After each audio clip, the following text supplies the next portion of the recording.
This is Pastor James. Hey, welcome to our family devotions, and for the next few weeks we're going to be talking about the fruits of the Spirit. This comes from Galatians chapter 5 verse 22 and 23. So let's just begin by having a conversation of what does Jesus mean when he's telling us that we need to have the fruit of the Spirit. Well, basically it's like this. It's like if you were going to investigate a crime, you would look for evidence, right? You would look for clues and evidence of things that have taken place to know what's going on and what has happened. Well, you know what? It's kind of the same way in our own lives. The evidence in us that we love Jesus, that we are following him, and that our heart is true and we have been saved by his blood, saving us on the cross, rising again 3 days later and ascending into heaven.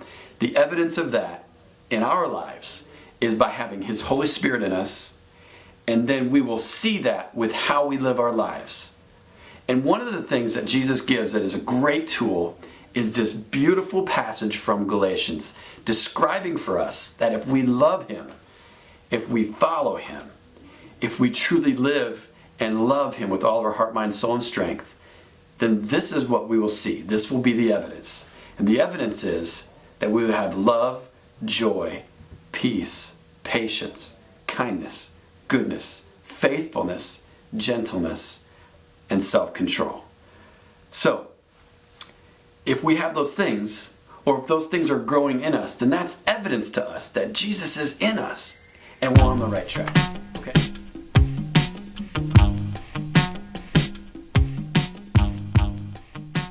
And finally, listen to what God tells us here in the book of Psalm, chapter 1, verse 1 through 3.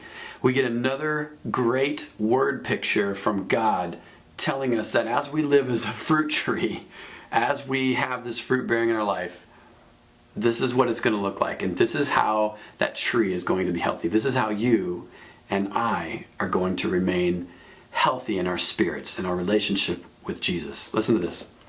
Blessed is the man who does not walk in the counsel of the wicked or stand in the way of sinners. Well, listen to that first of all. So, blessed is the man who does not walk in the counsel of the wicked. In other words, when we're making decisions about our life, about how we love people, about our conversation, about what we're going to do at recess, about listening and obeying our mom and our dad, whatever it is, if we're listening to the counsel and what the world tells us to do, then we're listening to the counsel of the wicked and we're following them, and we are not blessed in our heart. We do not have the Holy Spirit in us.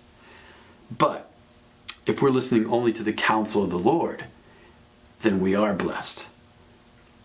Or stand in the way of sinners. In other words, if we act the way sinners do, if we act as though we're continuing to walk away from God, totally ignoring him, his call to us, and his commands for us, then we are walking in the way of sinners. He says, or sit in the seat of mockers.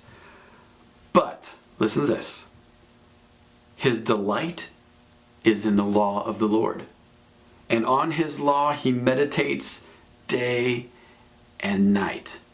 Now listen, when you hear the word law, it doesn't mean that we have to be perfect and we have to follow God's commands perfect, because like we said, nobody's perfect.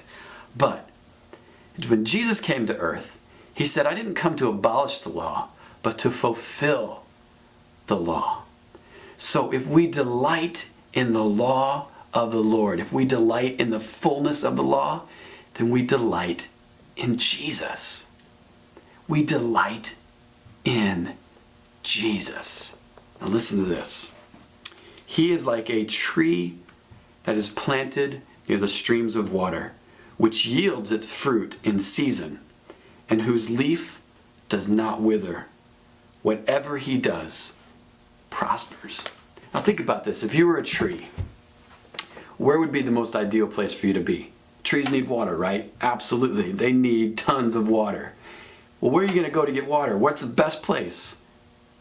By a big body of water, by a lake, by a stream. And Jesus is telling us here that if we delight in him, we delight in him, our everything is wrapped up in him, then it's kind of like being a tree right next to the water. We will never run dry. We will never go without. We will always have His Spirit.